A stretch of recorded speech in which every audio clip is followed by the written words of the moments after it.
know, that was enough for me to kind of to see what it could do, what it was capable of, and that's what made me go for it. I mean, don't get me wrong, I'm not going to sit here and slate things like the GoPro, because you know, I know that's a brilliant camera as well, and you know, maybe sometime I'll look at utilising that as well, or instead of.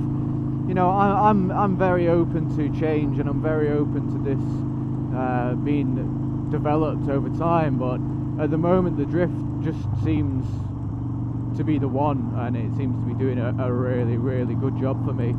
I at first was very, very tempted to top mount it, but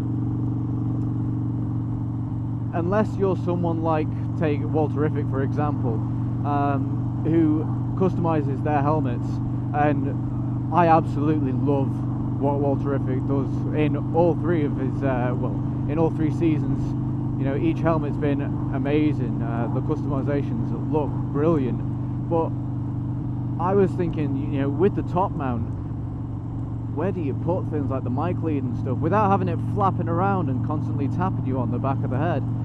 I just think it'd really get on my tits, and I'm not about to go ahead and like take someone else's ideas. I don't want to be sitting here recording motovlogs and, you know, using a fully customized helmet that makes me look like a UK version of Walterific, essentially. You know, I'm not interested in that. I want to be individual, and by all means I will look to take inspiration from the motovloggers that I've been watching for quite some time now. You know, you've got the likes of Walterific, you've got Do It With Dan, you've got Motonosity, you've got Jake the Garden Snake. There's a never-ending list, and I'm still not done researching. I've spent hours every day. You know, if I totted up the amount of hours that I've spent per week watching these guys just for ideas, for inspiration, yeah, it'd probably raise some questions. But no, like, I just don't think I could get away with the top mount without looking like a Teletubby. You know, for those old enough to know what that is, you'll understand. But you know, I've gone with the side mount for now. Eventually, if it becomes possible, I'd like to change the helmet that I ride in, because at the moment I'm wearing the AGV K3SV, I believe it is. But I'd like to change the helmet, but I'd also like to change my mounting position. You know, don't get me wrong, I'd love to give top mount a go at some point, but I also I'm a big fan of the chin mount, and you know, I know a lot of people are using that one, but Drift, to the best of my knowledge, now I could be completely wrong here, and please feel free to correct me in the comments, but be nice about it. Correct me in the comments if there is a chin mount available for the Drift Ghost, but the only ones I've seen have been homemade, and you know, I'm not about to sit at home and hash together some chin mount that I don't completely trust just so that I can have it in the front of my face.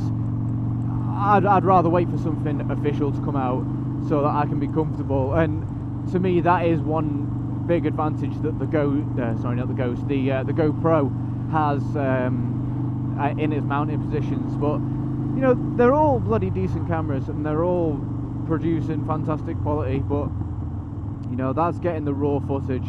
It's what the guys are doing with it afterwards. You know, it's their content that really makes it, because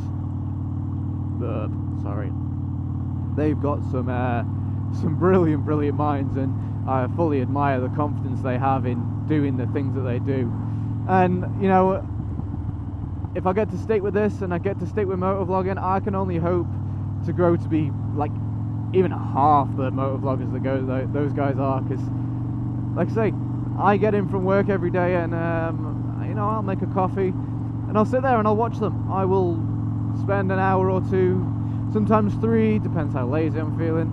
You know, I'll sit there and watch them, and I don't sit there and make notes. I don't sit there and, you know, memorize it word for word or anything, but I like to take some form of inspiration from it, whether it's, you know, editing techniques, the transitions between, you know, clips and stuff, or whether it's the content they speak about.